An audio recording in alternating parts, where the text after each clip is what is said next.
جزاک اللہ جزاک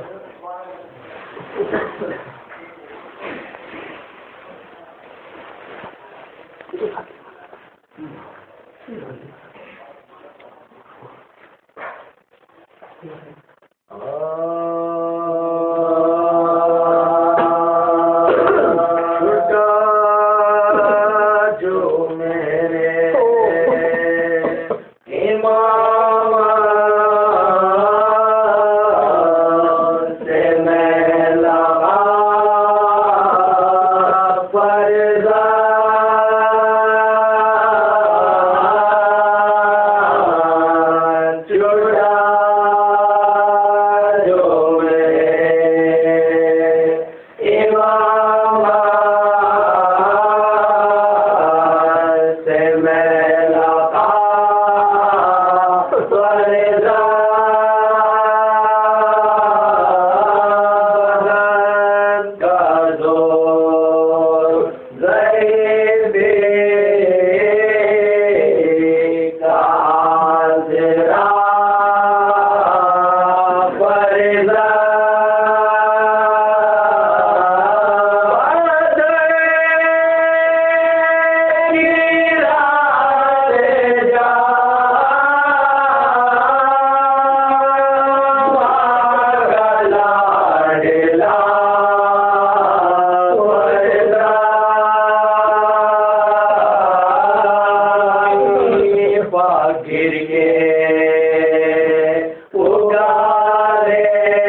رحم اللہ من قرأ الفاتحہ.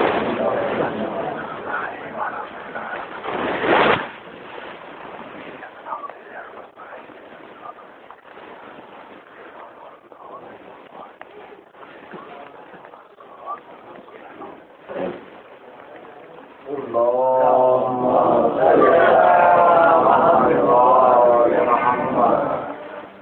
حول ولا قوة إلا بالله العلي العظيم.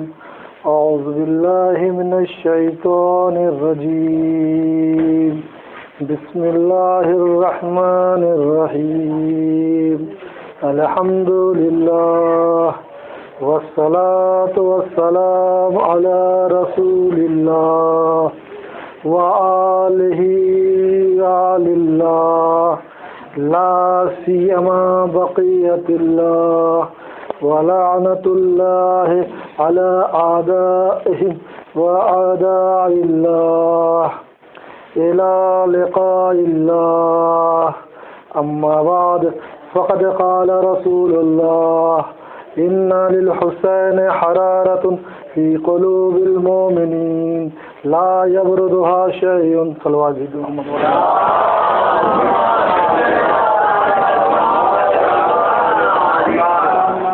سرور کائنات محمد مصطفیٰ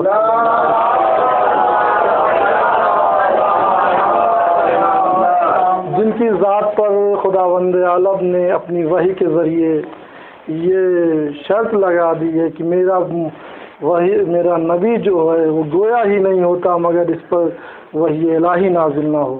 وما ينطق عن الهوى ان هو الا وحی یوحى.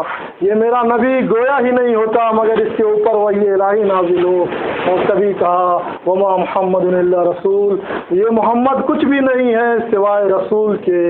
تو اسی محمد کی زبان سے جب ایک کلمہ جاری ہوا انا للحسین حرارۃ فی قلوب المؤمنین، بے شک حسین کے لیے مومنین کے دلوں میں محبت ہے.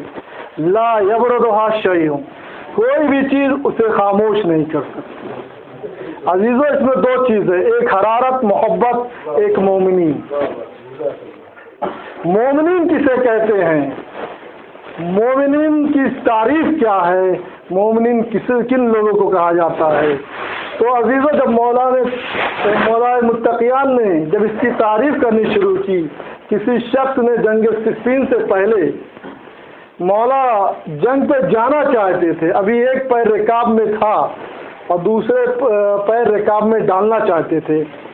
ایک سائل نے سوال کر لیا مولا مومن کی تعریف کر دیجیے. عزیزو یہ علی کی ذات ہے جس نے سلونی قبل ان تفقدونی کا دعویٰ کیا تھا.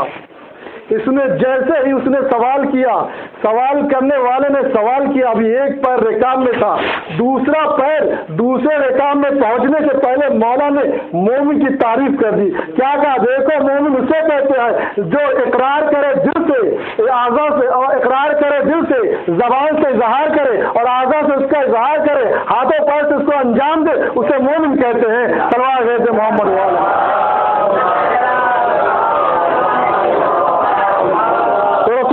فرماتے ہیں انا للحسین حرارۃ فی قلوب المؤمنین، صرف حسین کی محبت مومنین کے دلوں میں ہے. یعنی عام انسانوں کی بات نہیں ہو رہی ہے، جو حسین کا محب ہے وہ مومن ہے. صلوات محمد والے محمد.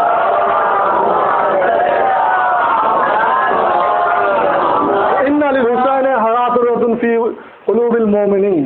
تو عزیزو امام حسین ہے کیا؟ ان کی ذات ہے کیا؟ انہوں نے کربلا کیوں قائم کی؟ لوگ کہتے ہیں کہ امام حسین مجبوراً کربلا چلے گئے. میں امام حسین کی ذات پہ روشنی ڈالنا چاہتا ہوں. کیا امام حسین مجبوراً کربلا گئے تھے یا اپنی مرضی سے گئے تھے؟ اور آج ایک اشکال بہت زیادہ ہو رہا ہے کہ کیا ضرورت ہے، 14 سال ہو گئے امام حسین کو شہید. مانا بہت اچھے شخص تھے، 1400 سال پہلے وہ آئے، انہوں نے قیام کیا اور دنیا سے چلے گئے. اب کیا ضرورت ہے ذکر کرنے کی؟ عزیزو دو طرح سے لوگ آتے ہیں سوال کرنے. ایک تو دشمن بن کے آئیں گے اور ایک میٹھی چھری بن کے آئیں گے. جو دشمن بن کے آتے ہیں، جو سخت لہجے میں بات کرتے ہیں، انہیں جواب دینا آسان ہوتا ہے.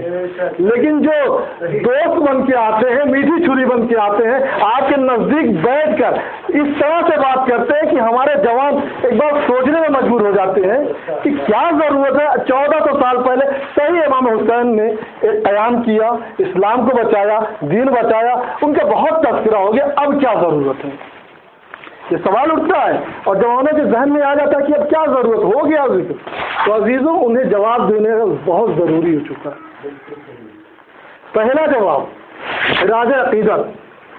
یہ عام انسانوں کا طریقہ ہے. دنیا میں کوئی بھی بڑا سے بڑا قیام ہوا ہے، اس کے جو بانی ہیں انہیں خراج عقیدت ادا کیا گیا ہے. ہندوستان میں آج انقلاب ہوئے 50 سال 60 سال ہو چکے ہیں، لیکن آج بھی جب 2 اکتوبر ہوتی ہے گاندھی کو یاد کیا جاتا ہے، 26 جنوری ہوتی ہے تو نئی دلی پر پروگرام کیا جاتا ہے، 15 اگست. یہ خراج عقیدت ہر قوم میں منایا جاتا ہے. جو قوم کے بانی ہوتے جنہوں نے قوم میں انقلاب لائے ہوتے ہیں ان کی یادیں منائی جاتی ہے. حد تو یہ ہے کہ جہاں پر کسی پیڑ نے کسی لوگوں کو بچا لیا اس کو بھی مقدس شمار کیا جاتا ہے. اس کی زندہ مثال اتری کوریا میں ملتی ہے. اتری کوریا میں جب امریکہ نے حملہ کیا تو وہاں پر جب حملہ کیا تو جب یہ جنگ ختم ہوئی تو وہاں ایک میوزیم بنایا گیا. جب وہ میوزیم بنایا گیا تو اس میں فوجیوں کی بہت سی چیزیں رکھی گئیں. کس لیے؟ تقدس کے لیے، ان کا احترام کرنے کے لیے، یاد کرنے کے لیے. تو جب وہ میوزیم بنایا گیا تو اس میں ایک پیڑ بھی رکھا گیا، جلا ہوا پیڑ تھا. تو جب لوگوں نے پوچھا بھائی اس پیڑ کو رکھنے کی کیا ضرورت ہے، جل چکا ہے. کہا جب یہ حملہ ہوا تھا امریکہ کی طرف سے تو اس پیڑ کے نیچے کچھ ایسے سپاہی موجود تھے. جب وہاں سے حملہ ہوا تو ایک کیمیائی بم کیمیکل بم، ایک ایسا بم پھینکا گیا کہ یہ سپاہی اس پیڑ کے نیچے تھے. اس پیڑ نے اس کیمیکل بم کو اپنے اندر جذب کر لیا، اور جب وہ اس نے جذب کر لیا تو یہ سپاہی بچ گئے کیونکہ اس نے کچھ سپاہیوں کی جان بچائی، اس لیے یہ ہمارے نزدیک مقدس ہے. تو عزیزوں، جو پیڑ نہ شعور رکھتا ہو نہ اختیار رکھتا ہو، جس کی طبیعت میں یہ ہے اس کیمیکل کو جذب کر لے، اس کا اتنا احترام. وہ حسین جو باشعور تھا، اختیار کے ساتھ کربلا کے لیے نکلا ہے، تو ہم اس کا احترام کیوں نہ کریں؟ سوال ہے محمد والے.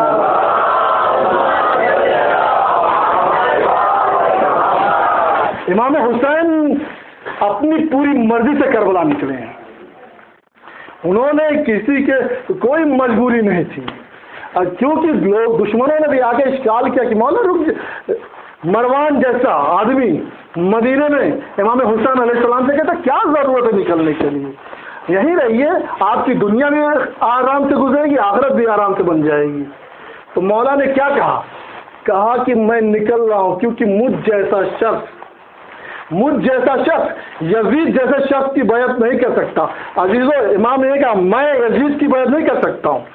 مجھ جیسا شخص یعنی آج سے لے کے تا قیامت تک جو حسینی کردار رکھتا ہوگا وہ کبھی یزیدی کردار کی بیعت نہیں کر سکتا. تلوار ہے تو محمد والے.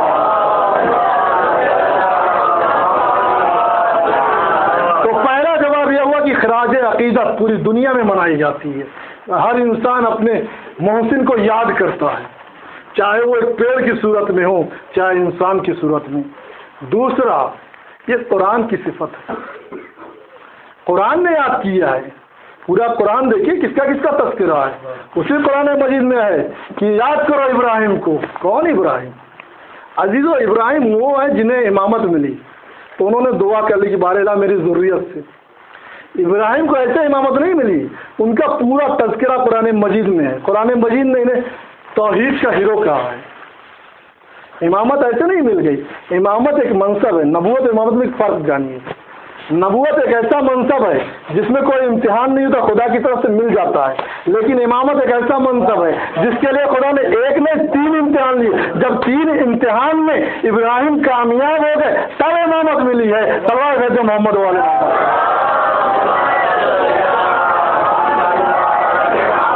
تو قرآن کی سنت ہے ماقبل کو یاد کرنا.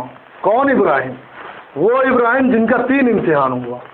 مال سے امتحان ہوا، جان سے امتحان ہوا، اولاد سے امتحان ہوا. پہلا امتحان مال سے. کوئی نبی نہیں گزرا.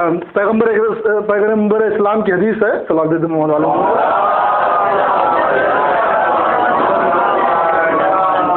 کوئی نبی نہیں گزرا ہے مگر اس نے کی بکریاں نہ چرائی ہوں. عزیزو، یہ سوال ہو جاتا کہ کہ یہ پیغمبروں نے بکریاں کیوں چرائی ہیں؟ عزیزو جو انسان جانوروں کو اچھے سے رام کر سکتا ہے پھر انسان رام کرنا اس کے لیے آسان ہو جاتا ہے۔ جب جو انسان جانوروں کو صحیح راستے پہ لے جا سکتا ہے تو وہ انسانوں کو آرام سے صحیح راستے پہ لے جا سکتا، تو کوئی نبی نہیں گزرا مگر اس نے بکریاں نہ چرائی ہیں۔ تو جناب ابراہیم ہیں، جنگل میں ہیں، بکریاں چرا رہے ہیں، کہیں سے ایک آواز آئی، سبوح قدوس رب السماوات والروح، بہت ہی میٹھی آواز۔ جناب ابراہیم خدا کے پرستار تھے، جیسے یہ جملے سنے آپ بہت ہی شیریں آواز ہے، چلے دیکھیں کون شخص ہے جو میرے صلوات محمد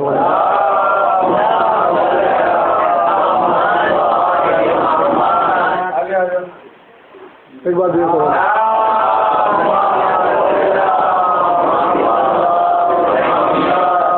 دیکھیں کون سا شخص ہے جو اس شیرین آواز میں خدا بند عالم کو یاد کر رہا ہے۔ جا کے قریب دیکھا کہ ایک آدمی ہے جو سجدے میں ہے اور بآواز بلند کہہ رہا سبوح قدوس رب السماوات والروح۔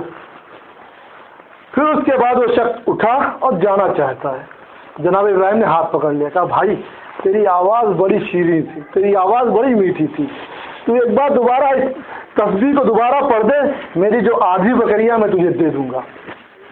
اس نے وہی دعا دوبارہ پڑھی، سبوح قدوس رب السماوات والروح۔ جناب ابراہیم نے آدھی بکریاں دے دی، لیکن جناب ابراہیم کا دل نہیں بھرا۔ پھر کہا بھائی ایک بار دوبارہ پڑھ دے، جو میرے پاس بچی ہوئی بکریاں ہیں یہ بھی تجھے دے دوں گا۔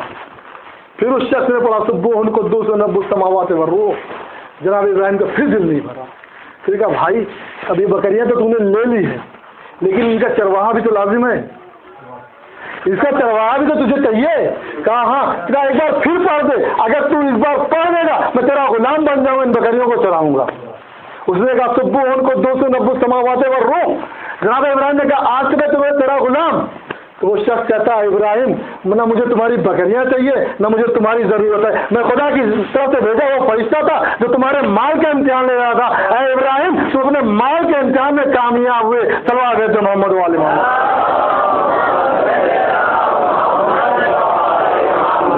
پھر بھی ابراہیم کو امامت نہیں ملی، ایک امتحان ہوا۔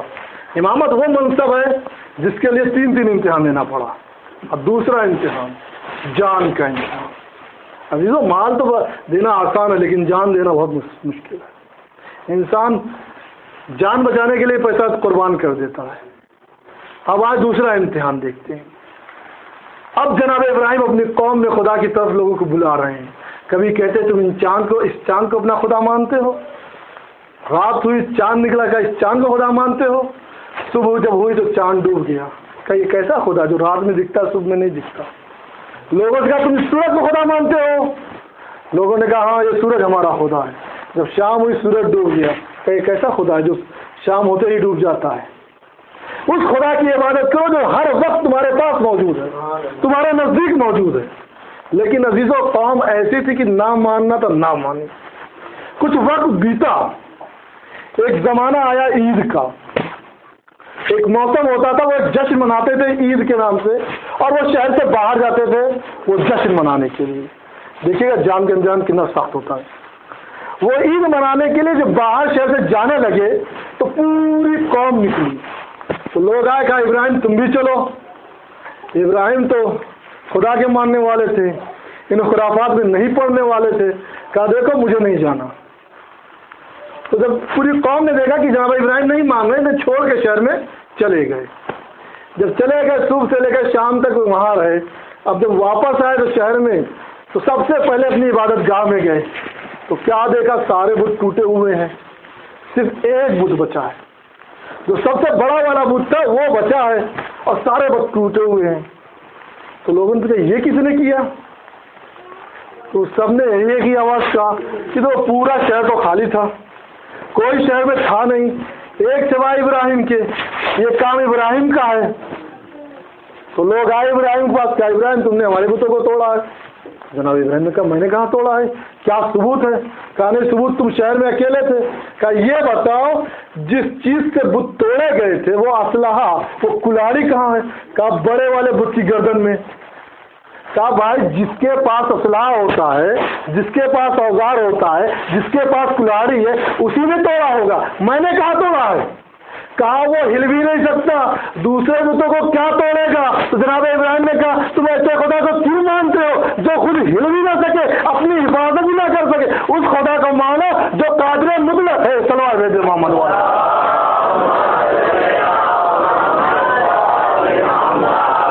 جو قادر مطلق ہے اس خدا کو مانو، لیکن قوم تھی نہیں مانو۔ نمرود کے پاس شکایت پہنچی، نمرود پہلے سے خار کھائے ہوئے تھا، بڑا اچھا موقع ہے ابراہیم اس سے چھٹکارا پانے کا۔ لکڑیاں جمع کی گئی، کہا کیا کیا جائے؟ کہا ابراہیم کو آگ میں جلایا جائے، ابراہیم کو آگ میں جلایا جائے۔ لکڑیاں جمع کی گئی، کتنی لکڑیاں جمع کی گئی اللہ عالم۔ ملتا ہے کہ اس کے اگر جب آگ لگ گئی ہے تو اس کے اوپر سے کوئی پرندہ نہیں گزر سکتا تھا۔ اب تصور شرط، کتنی اونچی آگ رہی ہوگی کہ اس کے اوپر سے کوئی پرندہ نہیں گزر سکتا تھا۔ اب یہ ہوا کہ جناب ابراہیم کو اس میں ڈالا کیسے جائے، آگ جل رہی اس میں ڈالا کیسے جائے؟ تب بنائی گئی منجنیق یعنی گلیل، اور اس میں جناب ابراہیم کو رکھ کر پھینکا گیا۔ اب عزیزو یہاں جان کے امتحان، ادھر جناب ابراہیم کو منجنیق سے پھینکا گیا ہوا کے دور پہ جناب ابراہیم، ادھر جناب جبریل نے بارگاہ خداوندی میں دعا کی، بار الہ تیرا خلیل آگ میں جا رہا ہے، تیرا خلیل آگ میں جا رہا ہے، اگر اجازت ہو تو میں جا کے بچا لوں۔ تو خداوند عالم نے کہا اے جبریل جاؤ، اگر میرا خلیل تم سے مدد مانگے تو اس کو بچا لو۔ عزیزو تصور شرط ہے، ہوا کے دوست پر ہے جناب ابراہیم، جناب جبریل ہے، کہا اے ابراہیم مدد چاہیے۔ عزیزو عام انسان ہوگا کیا کہے گا؟ تصور سوچے ذرا، عام انسان کیا ہوگا، کیا کہے گا؟ فوراً کہے گا ابراہیم جبریل بڑے اچھے موقع پہ آئے ہو، بچا لو بچا لو۔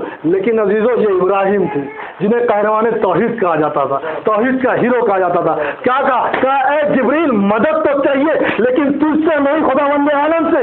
جیسے ہی جملے بارگاہ یزدی میں پہنچے آواز آئی یا نارو کونی بردو، یا نارو کونی بردو، اے آگ ٹھنڈی ہو جا ٹھنڈی ہو جا۔ اتنی ٹھنڈی مت ہو جا کہ ابراہیم اس میں آ کے برف ہو جائے، بلکہ کونی بردو و سلاما، اے آگ اتنی ٹھنڈی ہو جا کہ ابراہیم اس میں آئے تو آرام سے عبادت کر سکے۔ سلام ہے محمد والے۔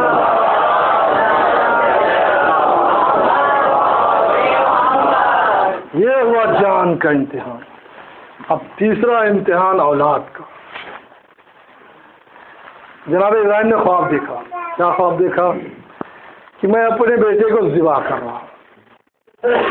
ایک باپ یہ خواب دیکھ رہا ہے، ایک عام انسان نہیں خواب دیکھ رہا، نبی خواب دیکھ رہا، اور نبی کا خواب ہمیشہ وحی الہی ہوتا، سچا ہوتا ہے۔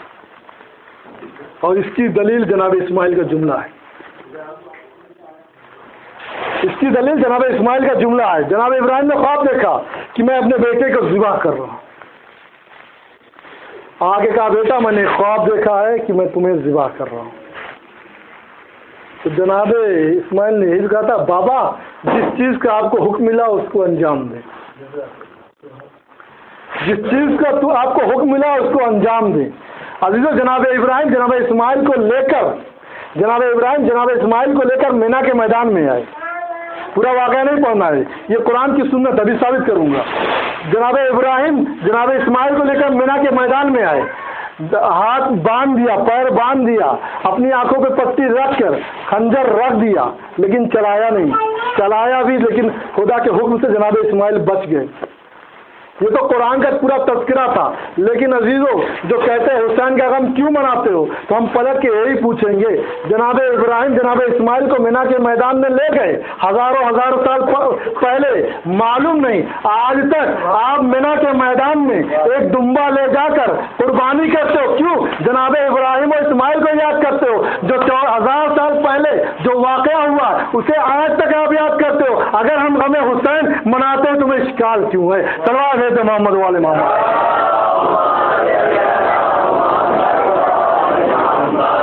یہ سنت خداوندی ہے۔ ایک جناب حاجرہ نے صفا و مروہ کے درمیان صحیح کی ہے۔ آج پوری دنیا کے مسلمان صفا و مروہ کے درمیان وہ صحیح کرتے ہیں۔ نہ جناب حاجرہ نبی تھی نہ کچھ تھی، لیکن ان کی سیرت پہ آج بھی لوگ عمل کرتے ہیں۔ تو اگر ہم امام حسین کا غم مناتے ہیں پھر اشکال کیوں؟ پھر کہتے ہیں کہ تیسرا جواب عزیزو امام صادق علیہ السلام نے کہا ہے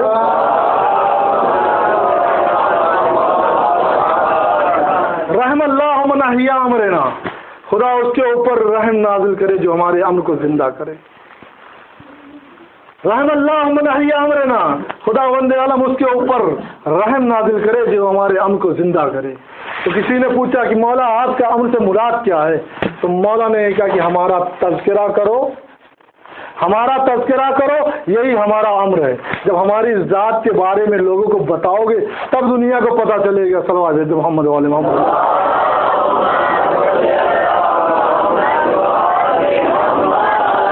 کہ ہمارا امر کیا ہے. عزیزو امام حسین علیہ السلام نے جو قیام کیا ہے اس کو زندہ رکھنا ہمارا فرض ہے، کیونکہ ائمہ علیہ السلام کی حدیثیں ہیں کہ ہمارا تذکرہ کسی حالت میں بھی نہ چھوڑے. جب اس کا جواب مل گیا تب ایک نیا اشکال لے کر آ گئے. کہا صحیح ہے آپ تذکرہ کرتے ہو، کرو امام حسین کا تذکرہ، ہم نہیں منع کرتے، لیکن رونے کی کیا ضرورت ہے؟ رونے کی کیا ضرورت ہے؟ ایک کانفرنس کرتے ہیں، سیمینار کرتے ہیں، ایک بڑی سی اچھی سی جگہ لیتے ہیں، وہاں پر بیٹھ کر سوٹ بوٹ پہن کے آتے ہیں، امام حسین کی ذات پہ بحث کرتے ہیں کہ کیوں قیام کیا، کیسے قیام کیا. رونے ہونے کی کیا سبب ہے؟ ہو گیا 1400 سال رو لیا، بہت رو لیا، اب رونے کا سبب کیا ہے؟ تو رونا تو رو چکی. تو عزیزو اس کا بھی جواب ہے، اس کا جواب یہ ہے کہ رونا دو طرح کا ہوتا ہے، ایک منفی رونا ہوتا ہے، ایک مثبت رونا ہوتا ہے. منفی رونا بزدلی کا رونا ہوتا ہے، ڈر کا رونا ہوتا ہے. کسی بچے سے کہا جائے کل تمہارا امتحان ہے، وہ رونے لگے کہ میں امتحان دینے نہیں جاؤں گا، مجھے پڑھنا نہیں ہے کیونکہ میں امتحان دینے اور فیل ہو جاؤں گا. یہ بزدلی کا رونا. ایک رونا اور تھا بزدلی کا جس کی بڑی تعریفیں ہو رہی ہیں، وہ غار میں روئے، کیا خوب روئے. ارے تو بزدلی کا رونا رہا تم اس کی اتنی تمجید کرتے ہو، اتنی مدد کرتے ہو، لیکن جو اسلام کے لیے رویا، جو دین کے لیے رویا، تو تمہیں بڑی پریشانی ہو رہی ہے. تو ایک مثبت رونا ہے، ایک منفی رونا ہے. جو مثبت رونا ہے وہ سنت رسول اکرم. ایک دو واقعہ نا، کئی واقعات ملتے ہیں. یہ سنت رسول اکرم ہے. پہلی مجلس رسول اکرم نے برپا کی. کب؟ جب جناب جنگ احد میں جناب حمزہ شہید ہوئے. کون جناب حمزہ؟ جناب حمزہ رسول اکرم کے چچا تھے. جناب حمزہ کو سید الشہداء کہا جاتا تھا کربلا کے واقعہ سے پہلے. جناب حمزہ کی ذات وہ تھی جنہیں رسول کا بائیں ہاتھ کہا جاتا تھا. جناب حمزہ کی ذات وہ تھی کہ رسول اللہ کو بہت ہی بھروسہ تھا اپنے چچا کے اوپر. جنگ احد میں رسول اکرم کہ چچا کی شہادت ہوئی. کیسے شہادت ہوئی؟ جب جنگ بدر رونما ہو چکی اور اس میں ہندا کا بھائی، باپ اور اس کا ماموں 3 لوگ مارے گئے ہیں اور جنگ بدر سے لوگ واپس آئے ہیں. جب ہندا نے سنا اس کا باپ عتبہ، شیبہ اور ولید تینوں علی کے ہاتھوں سے مارے گئے ہیں، تو اس نے قسم کھائی کہ جب تک میں ان تینوں میں سے چاہے علی یا حمزہ یا محمد تینوں میں سے کسی کو ایک کو قتل نہ کرا لوں گی چین سے نہیں بیٹھوں گی. تو عزیزو اس ہندا جس نے جناب حمزہ کا جگر کھایا تھا، ابو سفیان کی بیوی، معاویہ کی ماں، یزید کی دادی، وہ ہندا نے اپنے غلام کو بلایا، حبشی غلام کو، کالے غلام کو. کہا دیکھو میری خواہش ہے جو یہ دوسری جنگ ہونے والی ہے مسلمانوں اور مشرکوں کے بیچ میں، اس میں میری خواہش ہے کہ تم ان تینوں میں سے کسی ایک کا قتل کر دو تو میں تمہیں آزاد کر دوں گی. اور کچھ چیزیں وہ کہی تھی. اس ممبر کی شان نہیں ہے کہ اس کو بیان کیا جائے. ممبر کی شان، اس ممبر کی اتنی عظمت ہے کہ اس کو بیان کرنا میرے بس سے باہر ہے. تو سندھا نے کہا کہ میں تمہیں آزاد کر دوں گی. کہا کس کو مارنا ہے؟ کہا یا علی کو مار دو، یا محمد کو مار دو، یا حمزہ کو. اس نے کہا علی کو مارنا محال ہے، علی کو مارنا محال ہے. علی جنگ میں جتنی 2 آنکھیں اگر آگے رکھتے ہیں تو 2 آنکھیں پیچھے بھی رکھتے ہیں. علی کو جنگ میں مارنا محال ہے. ہاں عزیزو، علی کو صرف نماز میں ہی مارا جا سکتا تھا. اور یہ لوگوں نے سیکھا کیسے تھا؟ جب مولا کو کسی جنگ میں تیر لگا تھا اور کوئی تیر نکالنا چاہتا تھا تو مولا بلبلا جاتے تھے، درد سے برداشت نہیں کر پاتے تھے. تو لوگوں نے یہی پوچھا تھا، یا رسول اللہ علی کے پیر سے تیر کیسے نکالیں؟ تو رسول اللہ نے یہی کہا تھا، جب علی نماز میں ہو تو پیر سے تیر نکال لو. عزیزو، یہ علی اور اولاد علی کا کردار ہے کہ جب وہ نماز میں جاتے تھے تو دنیا مافیا سے بیگانے ہو جاتے تھے، چاہے یہ پہلے علی کا کردار ہو یا تیسرے علی کا. سوال ہے محمد والے محمد.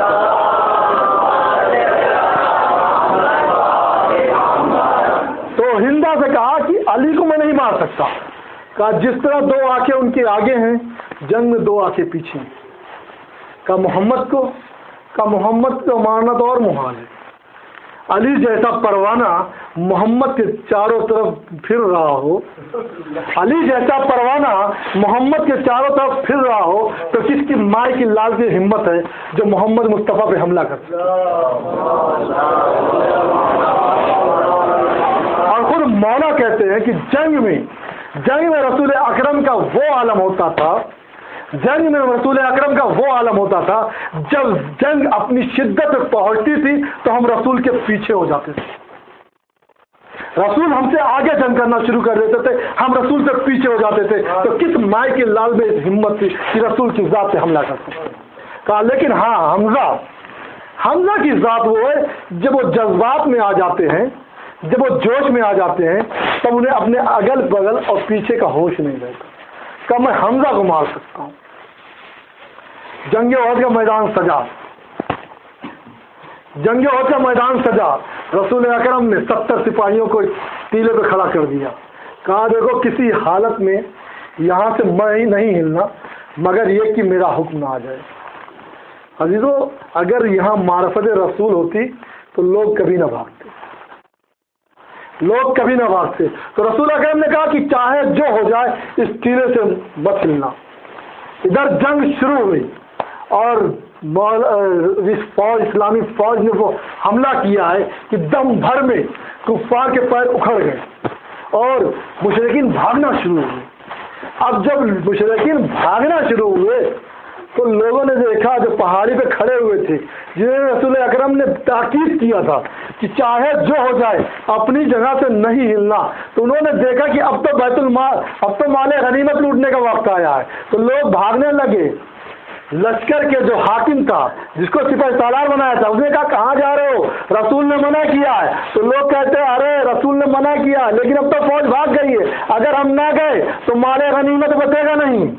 عزیزو، یہ جو لشکر تھا یہ مال غنیمت کے پیچھے بھاگا. ولید بن عقبہ نے پیچھے سے حملہ کیا، خالد بن ولید نے پیچھے سے حملہ کیا، اور اسلام جو جنگ جیت گیا تھا ایک حکم کی نافرمانی سے ہارنے لگا. اب فوج میں درہم برہم مچ گیا اور اسی درمیان کسی نے نعرہ بلند کر دیا، قد قتل محمد مارے گئے. اب ایمان لوگوں کا آگے یہاں پہ دکھتا ہے کون مومن ہے کون کافر ہے، کس کے اندر کتنا ایمان تھا. جیسے ہی یہ نعرہ بلند ہوا قد قتل محمد مارے گئے تو کچھ لوگ پہاڑیوں کی طرف بھاگنے لگے. ابو دجانہ نے پوچھا ارے کہاں جا رہے ہو؟ کہا محمد مارے گئے، اب جنگ کرنے سے کیا فائدہ؟ تو ابو دجانہ تو یہی کہتے اگر محمد مارے گئے تو محمد کا خدا تو ہے، اس محمد کے خدا کے لیے جنگ کرو. لیکن لوگوں میں جب ایمان نہیں تھا وہ بکریوں کی طرح پہاڑیوں میں پہنچ گئے. سوال ہے تو محمد والے محمد. اب یہاں کچھ افراد بچے ہیں جو مخلص ہیں اسلام کے، انہوں نے جنگ کی ہے اور وہ ہاری ہوئی جنگ کو پلٹایا ہے، اور اسی جنگ کے درمیان اس حبشی کو موقع ملتا ہے اور جناب حمزہ کو پیچھے سے نیزہ مار کر شہید کرتا ہے. مدینے میں 72 لوگ شہید ہو گئے جنگ میں. پورے مدینے میں فرش عذاب بچھی ہوئی. کوئی اپنے بھائی کو رو رہا ہے، کوئی اپنے باپ کو رو رہا ہے، کوئی اپنے شوہر کو رو رہا ہے. رسول اکرم نے ایک بار ترک پوچھا اللہ اکبر، کوئی ہے نہیں جو میرے چچا حمزہ پہ روئے؟ واسفا علی حمزہ، افسوس حمزہ کی ذات پہ کوئی رونے والا نہیں.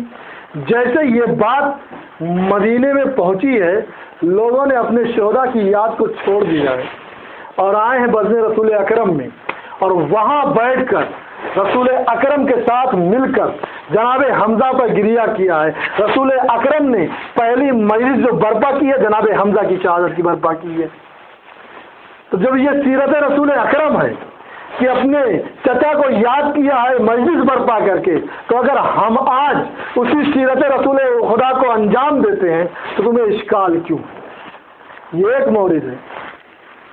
دوسرا مورد، مسجد نبوی میں بیٹھے ہوئے ہیں، جنگ موتا میں ہیں، جناب جعفر کو بھیجا ہے۔ کون جناب جعفر؟ جناب جعفر امام علیہ السلام کے بڑے بھائی، وہ جناب جعفر جو حبشہ گئے اور انہوں نے حبشہ میں جتنے تھے سب کو عیسائی سے سب کو مسلمان کر دیے۔ وہ جناب جعفر جو 6 ہجری میں جنگ خیبر کے دن حبشہ سے واپس آئے، تو جناب جعفر کو جنگ موتا میں بھیجا اور جناب جعفر جنگ موتا میں گئے اور وہاں شہید ہو گئے۔ پیغمبر اسلام مسجد میں بیٹھے ہوئے تھے کہ جبریل نے خبر دی کہ جناب جعفر کی شہادت ہو گئی۔ تو یہ سن کے جناب رسول اکرم کی آنکھوں سے آنسو جاری ہو گئے۔ تو لوگوں نے پوچھا یا رسول اللہ کیا ماجرا، آپ رو کیوں رہے ہیں؟ کہا جعفر جنگ موتا میں مارے گئے۔ تو سب مل کے رونے لگے۔ جب رونے لگے تو اتنے میں کیا دیکھا کہ مولا متقیان مسجد میں چلے آ رہے ہیں۔ تو رسول اکرم نے کہا کہ ایسا ہے سب خاموش ہو جاؤ، میں نہیں چاہتا ایک بھائی کو ناگہانی طور پر پتہ چلے کہ اس کا بھائی جنگ میں شہید کر دیا گیا۔ لوگوں نے آنسو پوچھ لیے، لیکن عزیزوں مولا علی جیسے ہی قریب آئے، رسول اکرم کا چہرہ دیکھا کہ آنکھوں سے آنسو جاری ہیں، تو فوراً پوچھ لیا کہ کوئی ماجرا ہے بتا دیجیے۔ پھر ایک جملہ کہتے میرا بھائی خیر سے تو ہے۔ عزیزوں یہ ہے امام شناس، یہ ہے رسول کو پہچاننے والے۔ فوراً کہا میرا بھائی خیریت سے ہے۔ تب جناب رسول اکرم نے کہا نہیں تمہارا بھائی جنگ موتا میں شہید کر دیا گیا۔ پھر وہ مجمع بیٹھ کے رویا ہے جناب جعفر پر۔ اور عزیزوں تیسری مجلس کہاں برپا کی امام حسین علیہ السلام امام رسول اکرم نے؟ ایک دن رسول اکرم کے ایک زانو پہ امام حسین بیٹھے تھے، ایک زانو پہ امام حسن بیٹھے تھے۔ نانا کو محبت آئی، حسن کا لب چوم لیا، حسین کا گلا چوم لیا۔ عزیزوں امام حسین چھوٹے سے تھے، احساس کر گئے، لگتا ہے نانا حسن سے زیادہ محبت کرتے ہیں، مجھ سے کم محبت کرتے ہیں۔ بچپن کا زمانہ ہے، اور عزیزوں رسول اکرم کی ذات وہ ہے جو ہر حال میں ہماری نمونۂ عمل ہے۔ ان کا ارشاد ہے کہ کبھی اپنی اولاد میں کوئی فرق مت دکھاؤ، جتنا پیار چھوٹے سے کرتے ہو اتنا ہی پیار بڑے سے کرو، جتنا انعام چھوٹے کو دینا چاہتے ہو اتنا انعام بڑے کو دو۔ یا رسول اللہ آپ کی یہ صفت ہے، آپ نے یہ حکم دیا ہے، یہ کیا وجہ ہے کہ آپ نے امام حسن کا لب چوم لیا، امام حسین کا گلا؟ امام حسین کو یہ بات لگ گئی۔ عزیزوں چھوٹے سے امام حسین آتے ہیں اپنی مادر جانی کے پاس، کہتے اماں ذرا میرے منہ کو ذرا سونگیے، اے اماں میرے منہ کو ذرا سونگیے، کیا اس میں سے بدبو آ رہی ہے؟ اے اماں اس میں سے کیا بدبو آ رہی ہے؟ امام جناب زہرا کہتی ہے بیٹا کیسی باتیں کر رہے ہو، تمہارے دہن سے صرف مشک و عنبر کی خوشبو آتی ہے۔ کہا اے اماں پھر یہ کیا بات ہے، نانا نے بھیا حسن کے لبوں کا بوسہ لیا ہے اور میرے گلے کا بوسہ لیا ہے، یہ نانا نے آج اس طرح سے کیوں کیا ہے؟ تو ماں نے یہی کہا اے بیٹا چلو ہم بابا کی خدمت میں چلتے ہیں، تم ہم نانا سے خود پوچھتے ہیں۔ عزیزوں شہزادی نے اپنے 4 سال کے بیٹے کو آغوش میں لیا، آئی ہیں بابا کی خدمت میں، کہا بابا حسین کو آپ سے اشکال ہے، حسین کو آپ سے شکایت ہے۔ کہا بیٹی کیا بات ہو گئی؟ کہا اے بابا حسین یہ پوچھ رہے ہیں کہ آپ حسن کو زیادہ محبت کرتے ہیں، مجھ سے کم محبت کرتے ہیں۔ کہا کیوں بیٹی، یہ تو میرے دونوں آنکھوں کے نور ہیں، میں ان کے کیسا تصور کر سکتا ہوں؟ تو کہا بابا پھر آپ نے حسن کے لبوں کا کیوں بوسہ لیا، حسین کے گلے کا بوسہ کیوں لیا؟ یہ بات حسین پوچھ تو عزیزو رسول اکرم کہتے بیٹی یہ بات مت پوچھو، اے بیٹی یہ بات مت پوچھو، لیکن جناب زہرا کہتی نہیں بابا آپ کو بتانا پڑے گا، اے بابا آپ کو بتانا پڑے گا۔ تو ایک بار رسول اکرم کہتے علی شہزادی کے بازوؤں کو تھام لو، اے فضہ زہرا کے بازوؤں کو تھام لو، میں جو ایسی بات بتانے جا رہا ہوں میری بیٹی برداشت نہ کر سکے۔ کہتے کیا؟ یہ بیٹی ایک زمانہ وہ آئے گا حسن کو اسی لب کے ہونٹوں کے ذریعے سے زہر دیا جائے گا، حسن اسی ہونٹوں کے ذریعے سے اپنے 72 کلیجے کے ٹکڑے گرائے گا، اور اے بیٹی یہ میرا حسین کربلا کے میدان میں 3 دن کا بھوکا پیاسا شہید کیا جائے گا۔ عزیزو جناب زہرا نے سوال پوچھ لیا، اے بابا اتنا بتا دو کہ جب میرا حسین شہید ہو جائے گا تو آپ ہوں گے؟ رسول نے کہا میں نہ ہوں گا۔ کہا اے بابا یہ بتاؤ علی ہوں گے؟ کہا علی بھی نہ ہوں گے۔ کہا میں ہوں گی؟ کہا تم بھی نہ ہوگی۔ کہا حسن ہوگا؟ کہا وہ بھی نہ ہوگا۔ تو جناب زہرا نے بڑے ہی آیات سے پوچھا، اے بابا پھر میرے حسین پہ روئے گا کون؟ تو یہی تو کہا، اے زہرا گھبراؤ نہیں، خدا ایک قوم پیدا کرے گی جو تمہارے بچوں کے اوپر اس کے بچے گریا کریں گے، تمہارے جوانوں کے اوپر اس کے جوان گریا کریں گے۔ عزیزو ہم اسی حسین کا غم منا رہے ہیں۔ کون حسین؟ ارے وہ حسین جو ہدایت کے مظہر ہیں۔ رسول اکرم نے کہا تھا کہ حسین کی محبت مومنین کے دلوں میں ہے، وہی رسول کہہ رہے ہیں دیکھو حسین ہدایت کے سفینے ہیں، حسین ہدایت کے سفینے ہیں، ہر حالت میں ہدایت کرتے ہیں، چاہے علی اکبر کا گلا کٹ چکا ہو پھر بھی ہدایت کرتے ہیں، چاہے عباس کے شانے کٹ گئے ہو تب بھی ہدایت کرتے ہیں۔ حد یہ ہے علی اصغر کے گلا چھپ گیا ہو پھر بھی ہدایت کرتے ہیں۔ واقع کربلا میں ملتا ہے کہ جب امام حسین میدان کربلا میں سب شہید ہو گئے تب بھی ہدایت کی ہے، اور عزیزو ہر حالت میں ہدایت کرنا چاہا ہے۔ کون حسین؟ جو ہر حال میں اس قوم کو بچانا چاہتے تھے۔ کون حسین؟ ارے حسین اس علی کے بیٹے ہیں جس علی نے جنگ جمل میں جب سب کو مار دیا تو جمل کے مقتولین کے سرانے بیٹھ کے گریا کیا تھا، بارے یہ جہنم میں چلے گئے۔ ایسے علی کے بیٹے ہیں، وہ سب کی ہدایت کرنا چاہتے ہیں۔ عزیزو 2 علی کا کردار پیش کروں گا، ہدایت کے لیے کیا نہ کیا۔ امام حسین ہے کربلا کے راستے میں جا رہے ہیں، حر کا لشکر ملا، کیا حالت ہے اس کے لشکر کی؟ اگر حسین پانی نہ دے تو یہ سارے کا سارا لشکر تڑپ کے مر جائے، لیکن امام حسین ہے جو ہدایت کے مظہر ہیں، جیسے یہ منظر دیکھا کہا بھیا عباس مشکیزے کے دہانے کھول دو، جنہیں جتنا پانی پینا ہے انہیں اتنا پانی پلا دو، اور بھیا صرف انسانوں کو ہی پانی نہیں پلانا بلکہ جانوروں کو بھی پانی پلا دینا، اور بھیا کسی جانور کے سامنے سے ایک بار میں بالٹی مت ہٹا لینا، ایک بار میں کوزہ مت ہٹا لینا، بھیا عباس جانور 3 بار پانی پیتے۔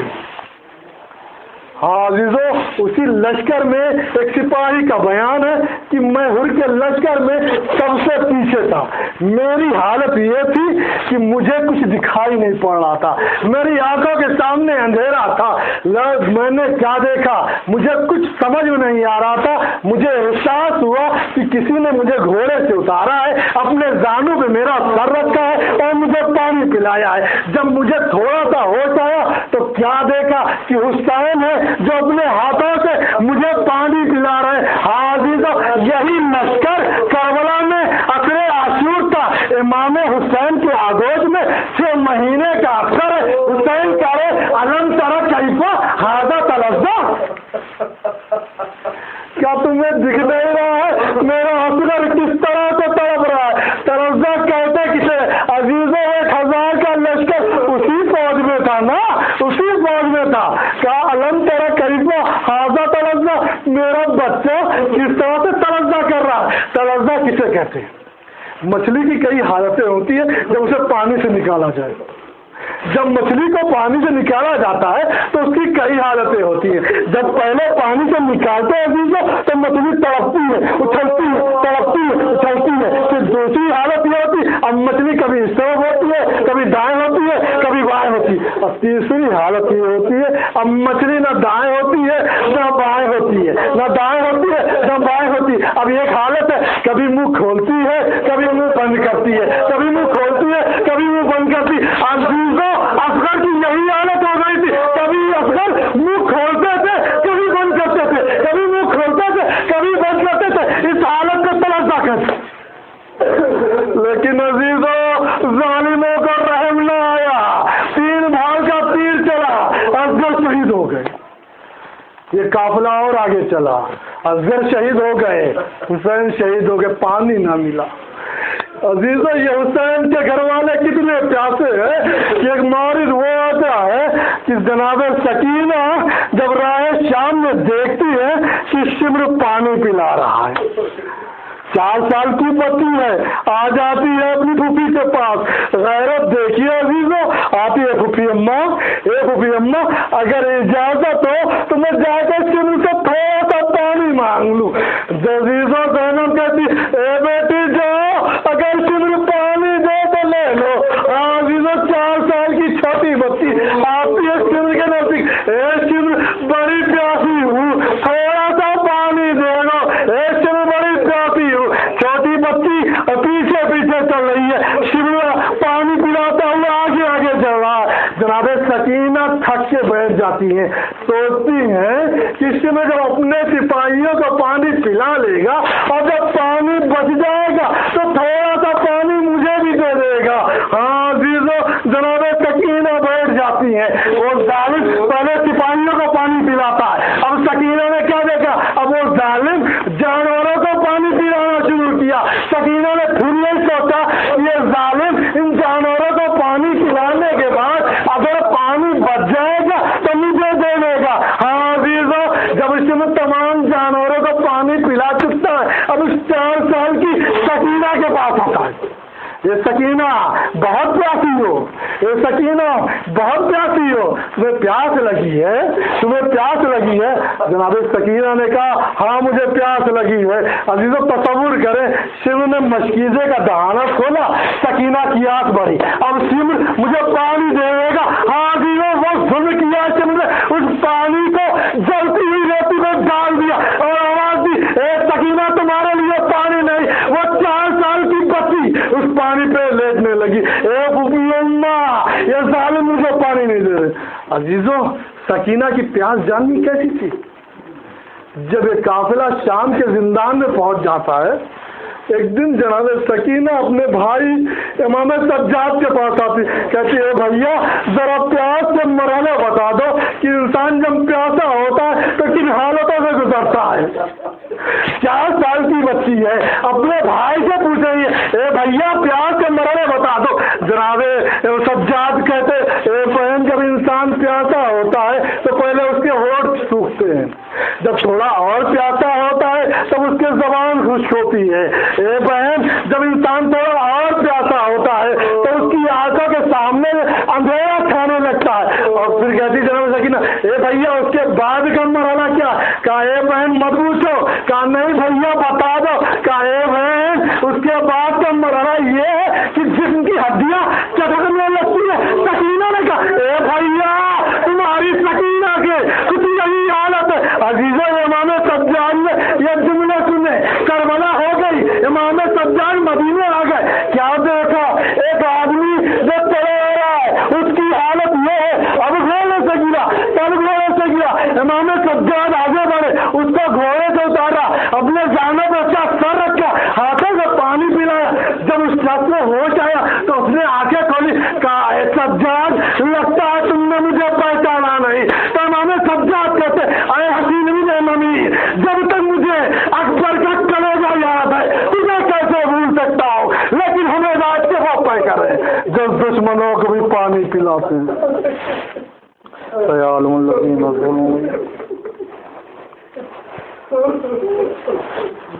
ربنا تقبل منا.